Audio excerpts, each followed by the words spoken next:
Spanish Club will meet after school on Thursday, September 7th with Ms. Sparnick in room 334. Archery team will be holding practice and tryouts on Wednesday, September 6th from 3:30 to 5 in the DHS cafeteria. Congratulations, DHS staff and students, on meeting our PBIS goal for the first quarter. On Friday, September 8th, we will be holding a pep assembly in the DHS gym to celebrate. Students may be exempt from first semester final exams if they have 3 or fewer absences or for the semester an A or B in the class. AP students will take final exams as planned, and dual enrollment classes will follow DAC exam policies. Danville High School will be hosting a blood drive on Monday, October 2nd in the DHS Little Theater. Students must be 17 or older, age 16 with a signed parent permission slip. See Ms. Siebert in room 244 for a permission slip or questions. Social probation is currently in effect. Students with more than 2 tardies and/or 1 loitering will have hall pass privileges revoked for 1 week.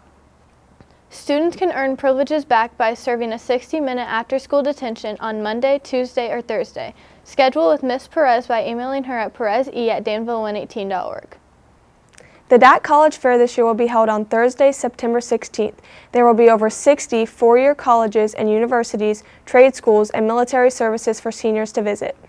It is also the perfect place for students to gather information concerning application deadlines, costs, housing, academic programs, and financial aid. Any participating seniors will be leaving for DAC via bus at 8:45 a.m. and will return by 10:30 a.m. Fill out the Google form accessible through the QR code and grab a permission slip from Mrs. Mitchell in room 111. Permission slips must be returned by Friday, September 8th. Do you have something to say but aren't sure how to say it? Want to try acting but don't know how to start? Are you shy but want to get over it in a supportive environment? Are you a confident speaker and performer and like to show off? Speech team is a group where you can do all of that.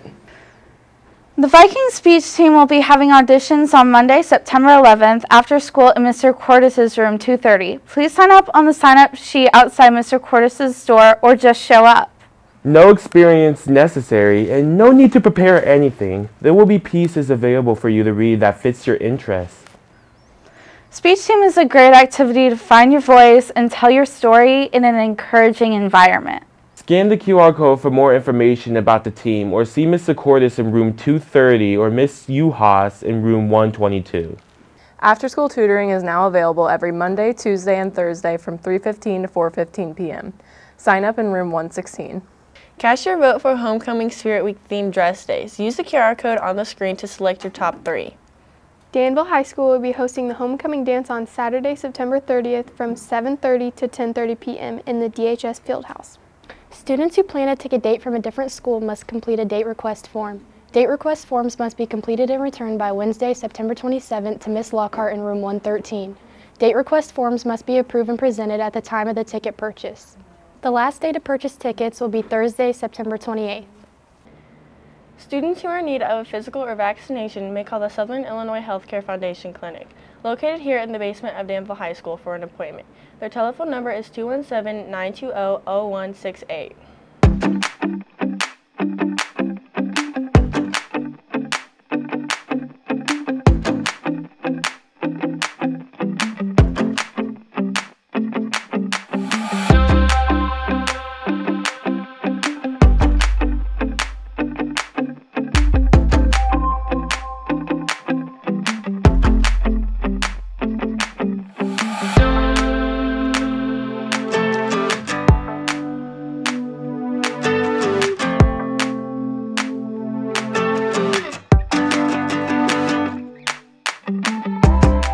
My name is Nafisa Jordan, and I am a family nurse practitioner. I'm the provider overseeing the Danville High School school-based clinic. The healthcare services are being provided through Southern Illinois Healthcare Foundation, and the mission of the organization is that our centers offer quality integrated care in a location convenient to you. Each of our centers is staffed with caring, compassionate providers who are experts in their field and committed to your health. I am a family nurse practitioner once again, and I graduated from the University of Illinois at Chicago in 2015.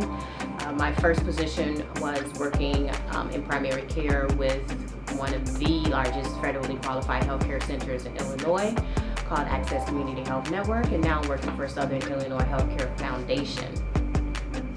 Here at the clinic, we're open from 7 a.m. to 3:30, Monday through Friday. We're able to see all the kids from kindergarten up to 12th grade, and we're also open to the staff who work for District 118. Some of the services that we offer include cold, cough treatments, earaches. We do COVID testing. We also do preventative care visits as well as sports physicals, and we also do a lot of the immunizations. So we're looking forward to continuing to work for District 118 and providing high quality healthcare services, and we look forward to seeing you soon.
Certified medical assistant.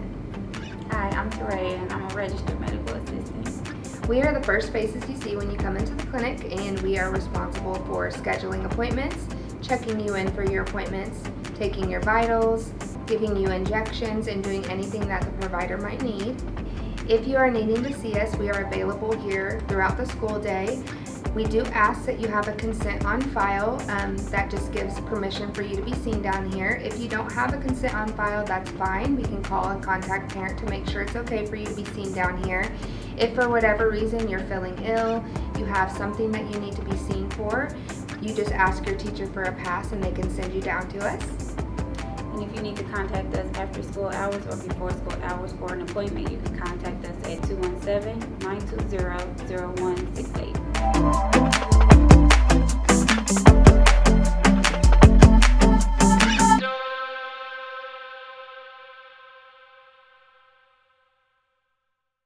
Hello, Danville High School. This is Mr. Bretz back again with some weekly announcements, reminders, and student recognitions.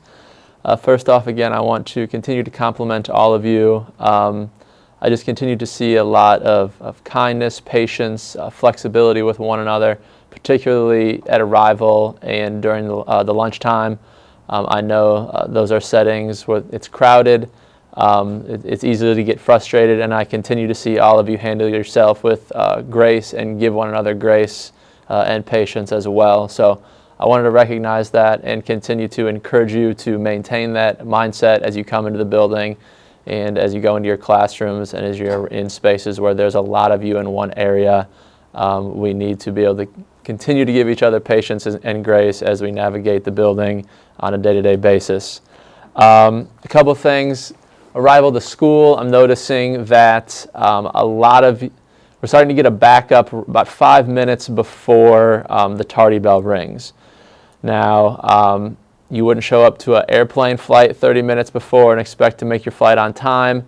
A lot of you who are driving or getting dropped off, it might help if you could come maybe about 2 to 3, even 4 minutes earlier.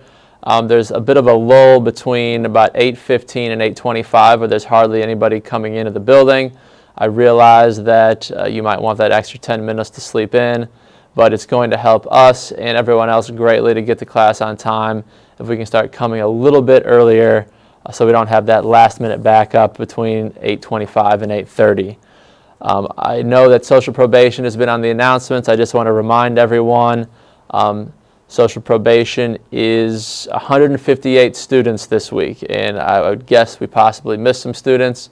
That means 158 students either had 3 or more tardies to class last week or 1 or more loitering.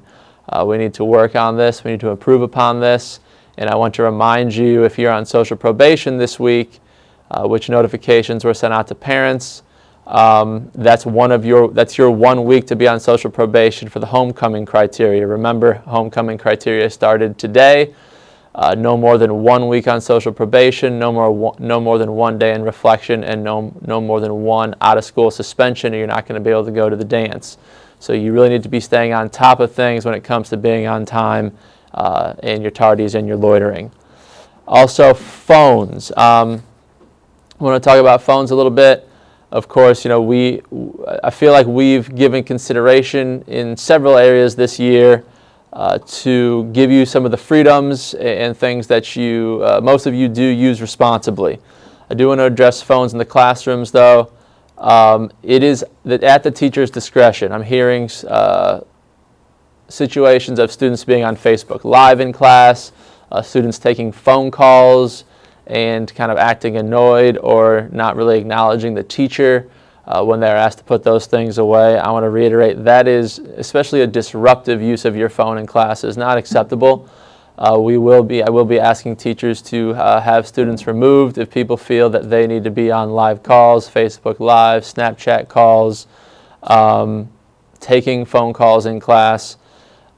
When the teacher asks the phones to be away, they need to be put away, and especially if they're being used in a disruptive fashion. We're going to have you removed from the learning environment. Your phone should not be a disruption to your learning, the ability of the teacher to instruct, or the ability of your classmates nearby you to take in and learn the lesson. Some student shout-outs. So I want to specifically, maybe one of the best things that I've seen this week is the cross-country team. So you have Brady Olmiller, Adrena Burns, Andre Pacheco, Revan Bailey, Luis Torres, Josiah Williams, Dominic Bowling, Bryson Mann, Devin Morris, and Jesse Groupie. So all runners on Saturday posted a better time than they did the week before. So congratulations on your hard work. You saw that pay off in the improvement in your times.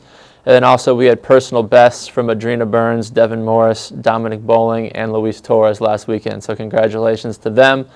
And then our top 3 on the team at the last cross-country meet was Andre Pacheco, Revan Bailey, and Josiah Williams. They all ran sub-20-minute times and all finished within the top 50% of a 162-runner field. So congratulations to them. Our volleyball team picked up a nice win last week against Schlarman. According to Coach Whitaker, it was a big serving night. We had Phoenix Jimson with 7 aces, Anna Haupt with 6 aces, and Abby Decker with 3 aces. We also had Aaliyah Rudy with 3 kills, Maddie Stymack, Ashley Jamison, and Kalia Bellick with 2 kills, and Maya Ganyu and Anna Haupt each with 1. So shout out to Phoenix Jimson and Raina Anderson, who are working on their passing, and that showed up with in the statistics with the amount of kills the team had in their victory over Schlarman. So nice job. Tennis, Anna Haupt had 3 wins at #1 singles in Edwardsville this weekend, and also every member of the tennis team got a victory over the weekend at Edwardsville, so congratulations to them. Golf, we had Colin Lomax shoot a personal low score on 18 holes. He shot a 91. And then again, Brody Boyd, who's a freshman, shot a personal best on 18 holes with a 96, so congratulations to both of them. And then our football team, I know you weren't, you're a little disappointed in the loss, but we put up over 30 points on a state-ranked team. We had Darius J. throw for 3 touchdowns. Phil Shaw had 2 touchdowns. Javon Robinson had a touchdown. And we have our first home game on Friday night. Fully expect we're going to come out and open the season at home with a win, so I hope to see all of you out there. That's all for now. Just continue to work hard, continue to treat each other with kindness and empathy and grace, show your teachers respect, and make sure we're keeping those phones away in class so we can be engaged and learning. Thank you.